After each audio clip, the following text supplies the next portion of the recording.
खबर वाराणसी से। महाकुंभ के पलट प्रवाह में जाम के झाम में फंसती काशी, अर्थव्यवस्था चरमराती नजर आ रही है। वहीं पुलिस प्रशासन के लोग जो व्यवस्था में महीनों से लगे हुए हैं, चुस्त दुरुस्त जरूर है, व्यवस्थाएं कर रहे हैं, लेकिन महीनों की ड्यूटी से थकान में है। व्यवस्था में असमर्थ होने की वजह से व्यवस्था अब दुर्व्यवस्था में बदलती जा रही है। इसी क्रम में सेंट्रल बार एसोसिएशन अध्यक्ष मंगलेश कुमार दुबे ने शासन व जिला प्रशासन से कुछ खास अपील भी की है। देखिए हमारे संवाददाता विवेक यादव की रिपोर्ट।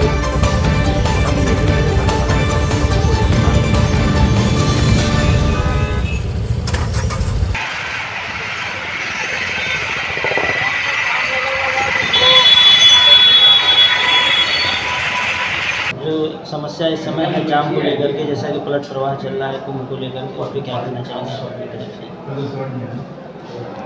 कुंभ के पलट प्रवाह से बनारस का पूरा जनजीवन बुरी तरह से अस्त व्यस्त है। सरकारी मशीनरी अपर्याप्त है और जो है भी वो थकी हुई लग रही है। वो बड़ी अनिच्छा से अपने काम को अंजाम दे रहे हैं। विशेष रूप से मैं देख रहा हूँ कि नागरिक सुरक्षा के लोग या एनजीओ के लोग जो ऐसे अवसरों पर प्रशासन की अनुषंगी इकाई के रूप में काम करते थे, उनका कहीं अता पता नहीं है। बनारस के होटलों पर, धर्मशालाओं पर, लॉजों पर बेहद दबाव है। बनारस की शिक्षा व्यवस्था भी बुरी तरह से चरमराई हुई है। स्कूलों को पार्किंग स्थलों में तब्दील कर दिया गया है। तो इन सब चीज़ों को देखते हुए बाहर जो भी रास्ते शहर को जोड़ने वाले हैं हाईवे से, उन सब रास्तों पर गाड़ियों की पार्किंग हो रही है।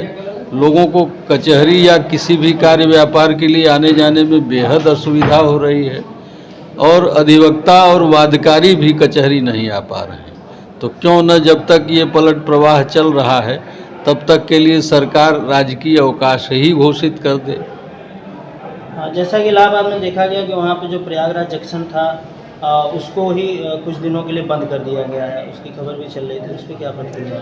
अब एक तरफ सूचना है कि संगम स्टेशन बंद कर दिया गया और दूसरी तरफ यह सूचना भी प्रसारित हो रही है कि अतिरिक्त ट्रेनें इलाहाबाद के लिए बनारस से चलाई जा रही हैं।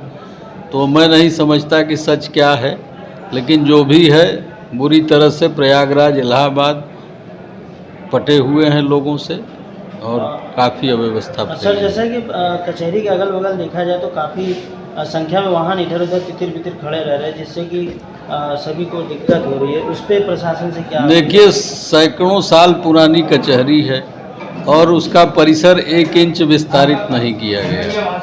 अधिवक्ता भी बढ़े, वादकारी भी बढ़े, काम का दबाव भी बढ़ा, लेकिन कचहरी के आसपास की सड़कों का चौड़ीकरण नहीं हुआ। निश्चित रूप से अधिवक्ता अपने वाहनों से अधिकांश आते हैं, उनके वाहनों को भी जगह चाहिए और यहाँ स्थिति यह है कि अब अधिवक्ताओं के बैठने के लिए कचहरी परिसर में स्थान उपलब्ध नहीं है। तो इस विषय में भी सरकार को ही पहल करनी है।